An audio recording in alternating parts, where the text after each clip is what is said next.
সর্বশেষ যে লোকটা জান্নাতে যাবে তাকে আল্লাহ তাআলা জাহান্নামের আগুনে পোড়াতে পোড়াতে ছাই বানিয়ে ফেলবে।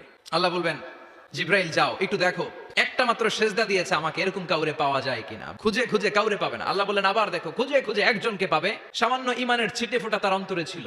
আল্লাহ বলবেন যেহেতু ছিটে ফোঁটা আছে, অনেক মাইর খাইছে, ওকে বের করে জাহান্নাম থেকে বের করে একটা নির্ধারিত দূরত্বে রেখে দাও, রেখে দেওয়া হবে। কিন্তু জাহান্নামের আগুনের লেলিহান শিখাতে তার গা ঝলসে যাবে। সে আল্লাহর ডেকে বলবে, মাবুদ তোমার কাছে আমি কিছু চাই না, জাহান্নাম থেকে তুমি আমাকে বের করেছো, জীবন নদীর পানি তুমি আমার গায়ের মধ্যে ঢেলে দিয়েছো, আমি আবার সজীবতা ফিরে পেয়েছি, আমি তোমার কাছে জান্নাত চাই না, শুধু নিরাপদ একটা দূরত্বে আমাকে রেখে আসো যাতে জাহান্নামের আগুন আমারে কষ্ট দিতে না পারে।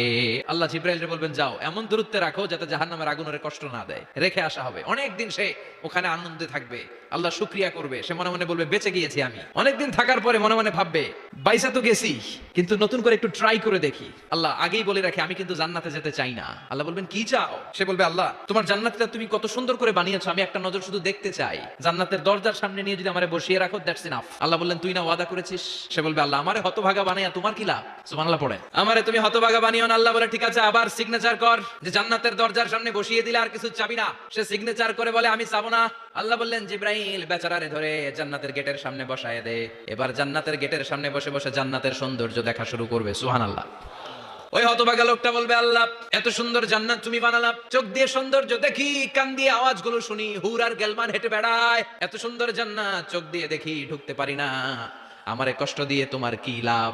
ও আল্লাহ আমারে তুমি মাফ করে দাও, জান্নাতের চিপার মধ্যে এক কর্নারে তুমি একটু আমারে জায়গা করে দাও। আল্লাহ বলবেন ওয়াই হাক ইবনা আদম, তোর ধ্বংস হোক হে আদম জাত, মা আগদারাকা, তোর চেয়ে বড় গাদ্দার আমি আমার সৃষ্টিকুলে কাউরে দেখি নাই, কারণ তুই আমার সাথে চুক্তি করিস আর চুক্তি ভঙ্গ করিস। আল্লাহর রহমতের দরিয়ায় তখন জোশ খেলে যাবে, ওর আকুতি মিনতি চাহনি আল্লাহর রহমতের দরিয়ার মধ্যে জোশ লাগিয়ে দিবে, আল্লাহর দয়া হয়ে যাবে, মায়া হয়ে যাবে।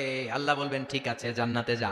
লোকটা এবার এক দৌড়ে জান্নাতের ভিতরে ঢুকে যাবে। লোকটার দৌড় দেখে আবার লোকটারে আল্লাহ ডেকে বলবে একটু দাঁড়া, জান্নাত তো দিছি, তো দৌড় দিলি কেন? সুবহানাল্লাহ কইবেন না? লোকটি বলবে আল্লাহ প্ল্যান তো আমি কম করি নাই, এত চেষ্টার ফলে আমি আসতে পারছি, আবার যদি তুমি বাইর করে দাও, এই জন্য এক দৌড়ে এমন চিপার মধ্যে লুকামো যাতে তুমি আমার না দেখো। আবার আল্লাহর রহমতের দরিয়ায় জোশ খেলে যাবে, আল্লাহ কাছে ডাকবে, কাছে আয়, ও গোলাম তোর কি মনে চায় আমারে বল, আজকে তুই চাইতে থাক, আমি দিতে দিতে তোর মনের সব আশা পূরণ করে দেব।